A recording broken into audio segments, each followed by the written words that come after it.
नमस्कार दोस्तों, मैं आपका होस्ट प्रशांत गोयनका। आर्यवर्त के यूट्यूब चैनल में आपका स्वागत है। दोस्तों, आज हम बात करेंगे चुनाव संबंधी।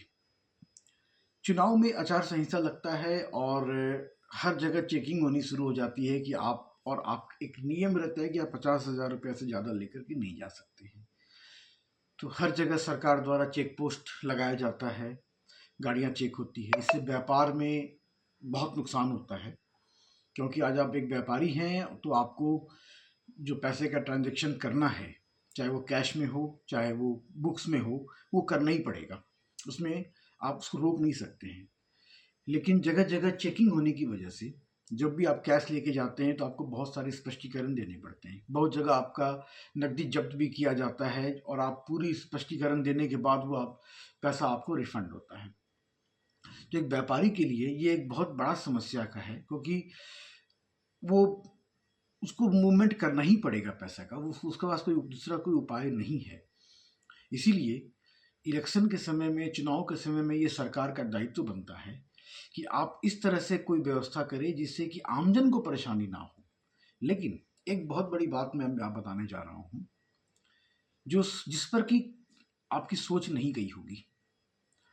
आज आप ये बताएं, एक मूवर्स एंड पैकर जो आपके घर का सामान एक शहर से दूसरे शहर में या एक शहर में ही एक अपार्टमेंट से दूसरे अपार्टमेंट में शिफ्ट करता है, वो जब आपके घर पे आकर के आपका सामान पैक करता है और सामान लोड होने के बाद वो वापस तभी उसकी गेट खुलती है जब वो लोकेशन में पहुंचता है, चाहे वो शहर के बाहर हो, दूसरे शहर में हो या उसी शहर में दूसरे लोकेशन पे हो।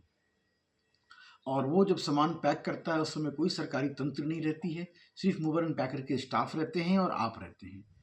दोस्तों, अगर कोई भी पॉलिटिकल पार्टी या कोई भी इनलीगल व्यक्ति मूवर एंड पैकर्स के साथ मिल करके अगर इलेक्शन के टाइम में, और जैसा कि आपको याद होगा कोरोना जब ये नोटबंदी हुई थी, नोटबंदी के टाइम में ये काफ़ी चर्चा उठी थी कि मूवर्स एंड पैकर्स से 500,000 रुपये के काफ़ी नोटों को ट्रांसमिट किया गया था, एक जगह से दूसरी जगह भेजा गया था। तो इलेक्शन के टाइम में भी सरकार मूवर्स एंड पैकर्स पर टाइट क्यों नहीं होती है, कड़ाई क्यों नहीं करती है, उनके लिए कुछ ऐसा नियम क्यों नहीं बनाया जाता है और इनको इतना फ्री हैंड क्यों दिया जा रहा है, ये जानते हुए कि यहाँ पर आप चाहें तो बड़ा से बड़ा अमाउंट का भी ट्रांसमिट कर सकते हैं, ट्रांसपोर्ट कर सकते हैं। इसमें ये दलील दी जाती है कि मूवर एंड पैकर्स तो एक कॉमन आदमी का सामान एक जगह से दूसरी जगह तक पहुंचाता है, और उसमें अगर कल को कोई भी गलत प्रतिक्रिया आती है या गलत कुछ होता है तो उसका जब संपूर्ण जवाबदेही मूवर्स एंड पैकर्स पर जाती है, उस व्यक्ति पर नहीं होगी, प्रशासन पर नहीं होगी। लेकिन अगर चेक होगा, चीज़ें खुलेंगी तब तो मालूम पड़ेगा।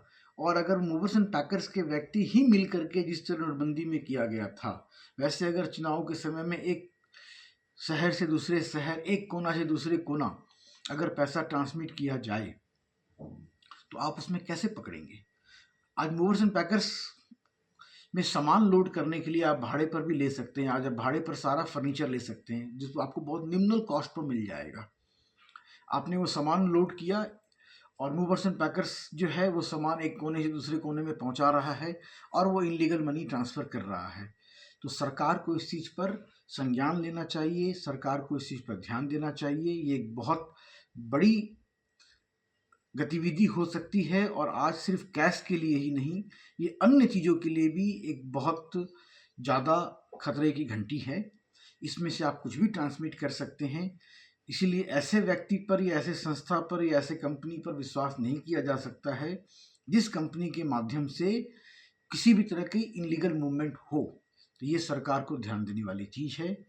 बाकी हमारे यूट्यूब चैनल को सब्सक्राइब करें, लाइक करें। हम आपको ऐसे ही नई नई जानकारियाँ देते रहेंगे। धन्यवाद।